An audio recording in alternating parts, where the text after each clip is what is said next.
తుక్కుగూడలో CM Revanth Reddy మాట్లాడుతున్నారు. ఇప్పుడు అలా చూద్దాం. ఇల్లు కాలినాక ఆ మంటల కాడ చలి కాసుకుందామని చంద్రశేఖరరావు ఎదురు చూస్తున్నాడు.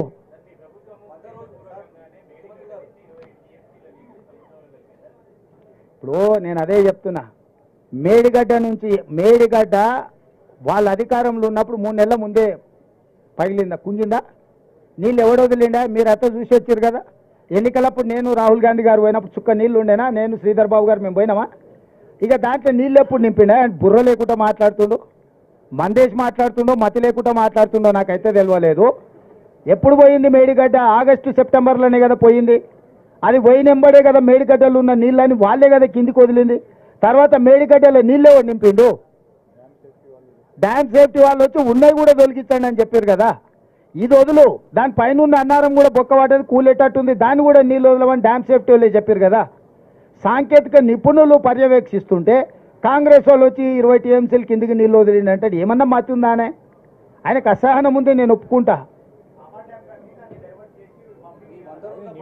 అదేనా ఈయన ఇక ఈ బోడిగాడ ఆయన నైపుణ్యంతో కట్టే గట్ల ఏడ్చింది. మేడిగడ్డ గుంజింది, అన్నారం పగిలింది. అందుకే నిజమైన నిపుణులతో సూచన తీసుకోండి. మాత్రం తెలివితేటలు అవునాయన 5 సార్లు అడిగినాము, 4 సార్లు పర్యవేక్షించారు, వాళ్ళు ఇచ్చిండ్రు. మధ్యంతరం ఇస్తే ఉన్నది కూడా కూలిందంటే సస్తర్రా మీరు? దాన్ని పూర్తి స్థాయిలో సూచనలు చేస్తామని వాళ్ళు చెప్తున్నారు. మరి ఆ మాట కేంద్ర ప్రభుత్వాన్ని అడగాలి కదా. ఎన్డీఏసీ కేంద్ర ప్రభుత్వ పరిధిలో పనిచేసేది కదా. చంద్రశేఖరరావు మోడీని ఎందుకు అడుగుతలేడు?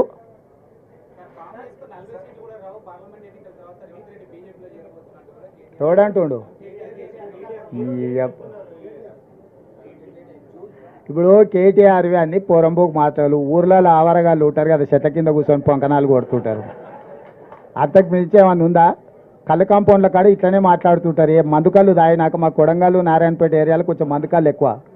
మందుకళ్ళు తాగినాక పోరలు గిట్లనే కేటీఆర్ చూస్తుంటే నాకు సేమ్ మందుకళ్ళు తాగిన లాగానే కనిపిస్తాడు. అంటే ఒక్క నిమిషం, కాంగ్రెస్కు 40 వస్తాయంటే మోడీకి 400 వస్తాయని ఒప్పుకున్నట్టే కదా. వీడు ఎవరిని సపోర్ట్ చేస్తున్నట్టు? ఎవరికి సపోర్ట్ చేస్తుండు వీడు? రాజు నువ్వు చెప్పు. మాకు 40 వస్తాయి, మోడీకి 400 వస్తాయని చెప్తుండు కదా. మరి నేనేం చెప్తున్నావు? మోడీ వీడు ఒకటే రాని ఆయన, వీని ఓటేస్తే మోడీకి వేసినట్టే అని.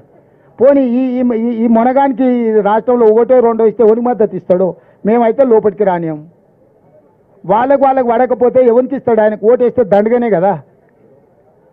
అంటే వాళ్ళ మాటల వెనకాల ఉన్న మర్మం మీరు ఆలోచన చేయరు. వాళ్ళు ఏంది కాంగ్రెస్కు 40 రావాలని కోరుకుంటారు. ఎందుకంటే వాళ్ళ బాసు మోడీ గెలవాలని. వాళ్ళు మోడీతోనే అంటగాకి వాళ్ళు బెయిల్ల కోసము, కేసుల నుంచి రక్షణ కోసం ఢిల్లీకి పోయి కాళ్ళు పట్టుకొని వాళ్ళు కప్పం కడుతున్నారు మోడీకి. మా గురించి ఏంది మాట్లాడేది?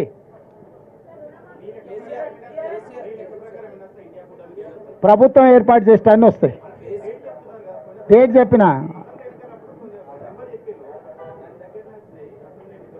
ఇప్పుడు ప్రభుత్వం ఏర్పాటు చేస్తానని వస్తాయి.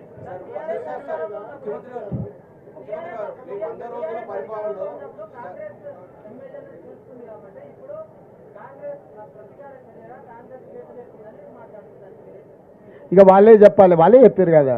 ఇక మళ్ళీ నేను కొత్తగా చెప్పేది ఏం చెప్పాలి?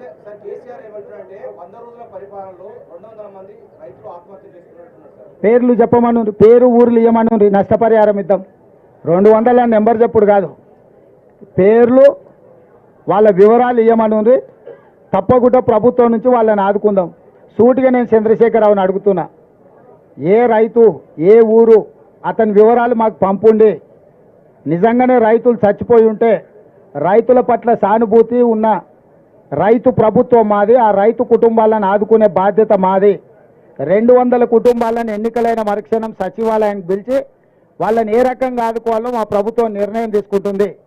చంద్రశేఖరరావు గారికి 48 గంటలు సమయం ఇస్తున్న చనిపోయిన రైతుల 200 మంది రైతుల వివరాలు ప్రభుత్వానికి నివేదిక రూపంలో ఇవ్వాల్సిందిగా నేను వారిని కోరుతున్నా.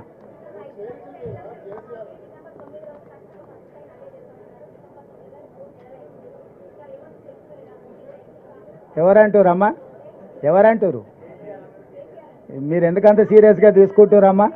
ఆయనను ఎందుకంత 10 ఏళ్ళు ఆయన లక్ష ఇస్తాను 10 ఏళ్ళు అయినా ఇవ్వలే, ఇంకా అన్నీ బకాయిలు ఉన్నాయి. అదే అందుకే చెప్తున్నా, ఆయన మాట్లాడేది అంత సీరియస్గా తీసుకోకమ్మా.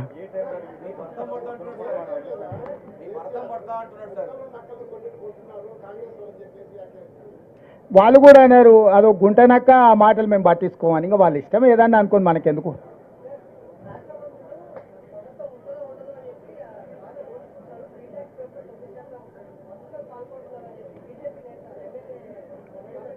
ఎవరైనా చెప్పు మరి, వివరాలు తీసుకుపోయి వాళ్ళ ప్రధానమంత్రి ఉండు కదా, పోయి కంప్లైంట్ ఇవ్వమను, చర్యలు తీసుకోమను. మన బాండ్స్ బయట పడ్డాయి కదా, ఎవరికి ఇచ్చారు, దొంగలెవరు దొరలెవరు మన బాండ్లు బయట పెట్టంగానే బయటకు వచ్చింది కదా. మొదట వాటికి సమాధానం, ఈ రాష్ట్రంలో వాళ్ళే దొంగలని చెప్పిన వాళ్ళందరూ అత్యధిక బాండ్లు వాళ్ళ పార్టీకే ఇచ్చారు కదా. లిక్కర్ దొంగల నుంచి కాంట్రాక్టర్ల వరకు అత్యధికంగా చీకట్ల కోట్ల రూపాయలు ఇచ్చింది వాళ్ళకే. ఇంకా కూడా వాళ్ళు నీతిమంతులాగా మాట్లాడుతున్నారు, ఏం చేస్తాం, కర్మ. రైట్.